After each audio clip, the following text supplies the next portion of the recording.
Students, welcome to my YouTube channel maths में। आज हम क्लास 6 मैथ्स का एनुअल एग्जाम का सैम्पल पेपर सॉल्व कर रहे हैं, जिसे हम टर्म 2 एग्जाम या सेशन एंडिंग एग्जाम भी बोलते हैं। ये क्वेश्चन पेपर पूरी तरह से न्यू पैटर्न पर बेस्ड है। इसमें हमने सभी इंपॉर्टेंट क्वेश्चंस लिए हैं। अगर आप इन क्वेश्चंस को अच्छे से प्रैक्टिस करेंगे तो अपने एग्जाम से बहुत अच्छा स्कोर कर पाएंगे। पर उससे पहले अगर अभी तक आपने मेरे चैनल को सब्सक्राइब नहीं किया है तो इसे सब्सक्राइब कर दें और प्लीज़ ज़्यादा से ज़्यादा लाइक कीजिए। आप अगर ज़्यादा से ज़्यादा लाइक करेंगे तो मुझे और भी मोटिवेशन मिलेगी नए-नए वीडियोस बनाने के लिए। तो प्लीज़ लाइक करना ना भूलें। तो स्टार्ट करते हैं सेक्शन ए से। सेक्शन ए में टोटल 14 क्वेश्चंस हैं 1 मार्क के। ठीक है, तो first question is what is the decimal expansion of 9/1000 कि 9/1000 को डेसिमल में कैसे लिखेंगे। सो जब भी हमारे पास डिनोमिनेटर में 10, 100, 1000 इस तरह से नंबर्स होते हैं तो जितने इसमें जीरोस होते हैं उतने ही डिजिट हम राइट से लेफ्ट की तरफ छोड़कर डेसिमल लगा देते हैं। तो यहाँ पे तो हमारे पास 9 एक ही डिजिट है, तो हमें 3 डिजिट यहाँ पर कंप्लीट करने पड़ेंगे। तो खुद से 2 जीरोस लगाएंगे, डेसिमल लगा देंगे और एक जीरो लगा देंगे, तो आ जाएगा 0.009। Now question number 2, 8888 metre in kilometre can be written as. हमें बोला गया है कि 8888 मीटर को किलोमीटर में कैसे लिखेंगे। तो हमें पता है 1 किलोमीटर में कितने मीटर होते हैं, 1000। ठीक है, तो जब भी मीटर को किलोमीटर में चेंज करते हैं तो हम उसको 1000 से डिवाइड करते हैं। तो यहाँ डिवाइड कर देंगे और ये हो जाएगा कन्वर्ट किलोमीटर में। अब डिनोमिनेटर में 3 जीरोस है तो हम 3 डिजिट छोड़कर डेसिमल लगा देंगे। It will be 8.888 kilometre. Okay, option C. What is the length of each side of square whose perimeter is 64? आपको पूछा है कि एक स्क्वायर जिसका पैरामीटर 64 मीटर है उसकी ईच साइड की लेंथ कितनी होगी। तो साइड ऑफ स्क्वायर फाइंड करने के लिए हम क्या करेंगे, पेरीमीटर को 4 से डिवाइड करेंगे। ठीक है, क्योंकि जब हम पेरीमीटर ऑफ स्क्वायर निकालते हैं तो 4 इंटू साइड करते हैं, तो यहाँ पे 4 से डिवाइड कर देंगे। 64 डिवाइड बाय 4 हमें पता है 16 4s are 64, तो आ जाएगा 16 metre. Okay, now question number 4, the perimeter of a rectangle whose length is 7 centimetre and breadth is 6 centimetre. कि एक रेक्टेंगल का पेरीमीटर हमें फाइंड करना है जिसकी लेंथ 7 सेंटीमीटर है, ब्रेथ 6 सेंटीमीटर है। तो कैसे फाइंड करते हैं, perimeter of rectangle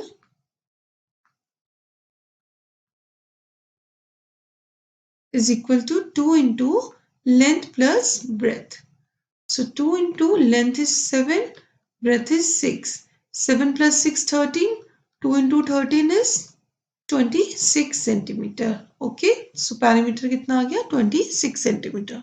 Now question number 5, the telemark represents frequency. ये telemarks कितनी frequency represent कर रहे हैं, 1 2 3 4 और ये 5 है और 1 एक और है तो 6. Okay, now question number 6, the cost of fencing a square park of side 100 meter at a rate of 10 per meter will be।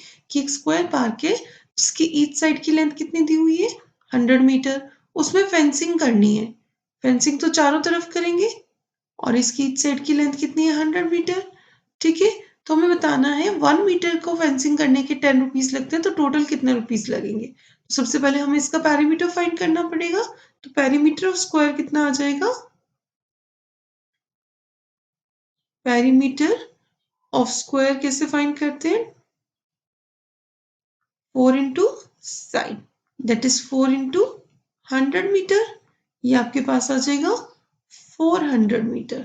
So cost of fencing क्या आ जाएगी, 1 मीटर फेंस करने के कॉस्ट लगती है 10 रुपीज, तो 400 मीटर के लिए 400 into 10, that is 4000. Okay, so option A is correct. Question number 7, perimeter of a regular hexagon is 24 centimetre. एक रेगुलर हेक्सागन है जिसका पैरीमीटर कितना है, 24 centimetre. Length of each side will be, इसकी लेंथ ऑफ ईच साइड क्या होगी, तो perimeter को हम किससे डिवाइड करेंगे, हेक्सागन में कितनी साइड्स होती है, 6 साइड्स, तो 6 4s are 24, that is 4 centimetre. Okay, question number 8, diameter of a circle whose radius is r। एक सर्कल जिसकी रेडियस r है उसकी डायमीटर कितनी होगी। तो हमें पता है डायमीटर कैसे फाइंड करते हैं, हम डायमीटर ऑफ सर्कल होता है 2 इंटू रेडियस। ओके, तो 2 इंटू आर, ठीक है, B option. Question number 9, if 3, 8, 15 and x are in proportion, then find the value of x। हमें बोला है 3, 8, 15 एंड x, ये प्रोपोर्शन में है, इसी तरह से लिखेंगे। अगर प्रोपोर्शन में है तो हमें x की वैल्यू फाइंड करनी है, यानी कि 3/8 किसके इक्वल है, 15/x के इक्वल। तो हम यहाँ से x की वैल्यू फाइंड करने के लिए क्या करेंगे, इस x को इधर ले जाएंगे और 8 को ऊपर ले जाएंगे और 3 को नीचे। ओके, ट्रांसपोज करना बोलते हैं इसे। 15 इंटू 8 ऊपर मल्टीप्लाई हो जाएगा और 3 नीचे डिवाइड आ जाएगा। 3 5s are 15, x की वैल्यू कितनी आ जाएगी, 5 8s are 40। Okay, so option A is correct. Question number 10, a number which has more than 2 factor is called. एक नंबर जिसमें 2 से ज्यादा फैक्टर हो उसे क्या बोलते हैं, composite number. Okay, question number 11, there are 20 girls and 15 boys in a class. एक क्लास में 20 गर्ल्स है, 15 बॉयज है। What is the ratio of number of girls to number of students. तो रेशियो कैसे निकालेंगे नंबर ऑफ गर्ल्स का number of students के साथ। तो नंबर ऑफ गर्ल्स तो हमें पता है 20 है, और टोटल स्टूडेंट्स कैसे निकालेंगे, वो आ जाएगा 20 प्लस 15। 20 गर्ल्स 15 बॉयज, सो 20/35। 5 से कैंसिल कर देते हैं, 5 4s are 20, 5 7s are 35। यहाँ पे ये ऑप्शन गलत है, यहाँ आएगा 4:7। ओके, ऑप्शन सी हो जाएगा। क्लियर है।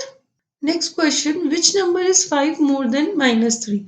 कि 5 मोर देन -3 कौन सा नंबर होगा।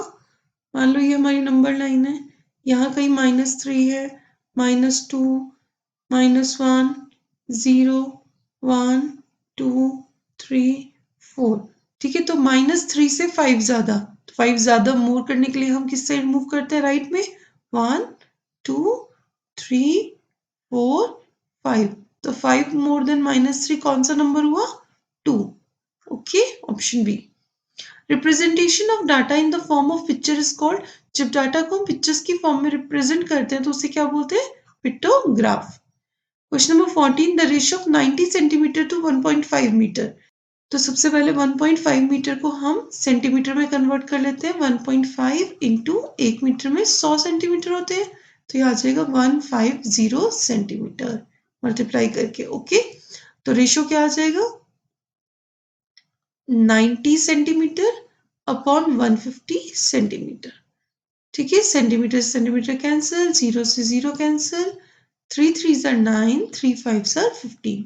तो आपके पास रेशियो आ गया 3:5। Okay, option A. Now section B. Section B में टोटल 4 क्वेश्चंस हैं 2 मार्क्स के। So first is using the number line, write the integer which is 3 more than 5। हमें नंबर लाइन का यूज करके एक इंटीजर लिखना है जो कि 5 से 3 ज्यादा हो। तो कैसे करेंगे, फर्स्ट ऑफ ऑल मार्किंग कर लेते हैं। मान लेते हैं यहाँ कहीं 0 है, 1 2 3 4 5 6 7 8 9 इस तरह से, और इस साइड -1 -2 -3। ठीक है, तो 3 मोर देन 5 का मतलब है कि 5 से ज्यादा 3, तो 5 पर जाएंगे और यहां से आगे 3 मोर, 1 2 3। जब भी 3 मोर आएगा, कुछ भी मोर आएगा तो हम राइट की तरफ मूव करेंगे, अगर लेस आएगा तो लेफ्ट की तरफ। तो हम कहाँ पहुंच गए, 8 पर।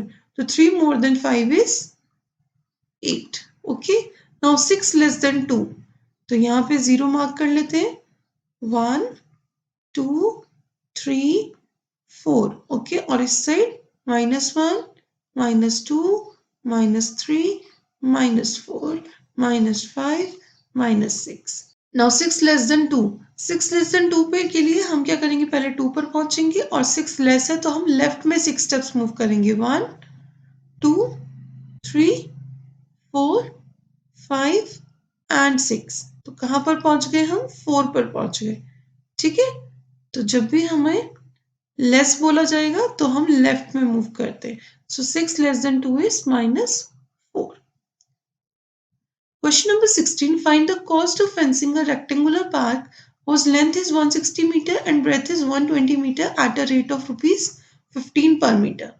कि हमें एक रेक्टेंगुलर पार्क को फेंस करना है जिसकी लेंथ कितनी है 160 मीटर और ब्रेथ है 120 मीटर, ठीक है, और 1 मीटर फेंसिंग करने के 15 रुपीज लगते हैं। तो सबसे पहले हमें क्या फाइंड करना पड़ेगा, पेरीमीटर ऑफ, जब भी फेंसिंग करनी होती है हम पेरीमीटर फाइंड करते हैं rectangular park.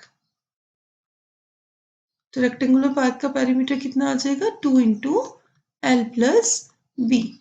So 2 into length is 160, breadth is 120, 160 plus 120 कितना आ जाएगा आपके पास 280। Now 280 into 2 it is 560 metre, ठीक है।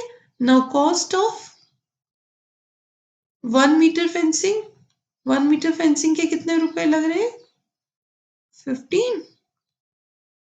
सो कॉस्ट ऑफ कितना मीटर है हमारे पास 560 मीटर। तो 560 मीटर फेंसिंग के कितने रुपए लगेंगे 15 इंटू 560, ये आपके पास आ जाएगा rupees 8400। Okay, now question number 17, Mohan spent 55.25 rupees for maths book and 45.70 for science book. Find the total amount spent by Mohan. कि मोहन ने मैथ्स बुक में इतने रुपए खर्च किए और साइंस बुक में इतने रुपए खर्च किए, तो टोटल कितना अमाउंट स्पेंड किया, इसको फाइंड करने के लिए हम क्या करेंगे प्लस करेंगे। तो total amount spent by Mohan it will be equal to, plus कर देंगे रुपीज 55.25 प्लस रुपीज 45.70, दोनों को प्लस करेंगे। डेसिमल को प्लस कैसे करते हैं, डेसिमल के नीचे डेसिमल लगाते हैं, इस तरह से नंबर्स लिखते हैं, प्लस करेंगे 5 प्लस 0 5, 7 प्लस 2 9, 5 प्लस 5 10, 1 ऊपर आ जाएगा, 5 plus 4 is 9 and 1 10, it is rupees 100.95। Okay, तो टोटल ये इतने रुपए उसके खर्च हुए। Now question number 18, find the HCF of 26 and 91। कि 26 और 91 का एचसीएफ फाइंड करना है, तो सबसे पहले 26 के फैक्टर्स बनाएंगे 2 से, 2 1 2, 2 3 6, 13 किससे डिवाइड होता है सिर्फ 13 से ही, 13 1 13। 91 के प्राइम फैक्टर्स लिखेंगे, 91 जो है वो 7 से डिवाइड होता है सीधा, 91 को हम 7 से डिवाइड कर सकते हैं, 7 1 7, 21, 7 3 21, कैंसिल। तो हमारे पास आ जाएगा जब 7 से डिवाइड किया 30 और 13 से हम 13 को 1 टाइम डिवाइड करेंगे। ओके, तो हमारे पास आ गया 26 के फैक्टर्स 2 इंटू 13 और 91 के फैक्टर्स आ गए 7 इंटू 13। तो कॉमन फैक्टर क्या है दोनों में 13। सो एचसीएफ कितना हो गया, HCF of 26 and 91 is equal to 13, जो कॉमन आ गया हमारा। ओके, तो ये था section A and section B.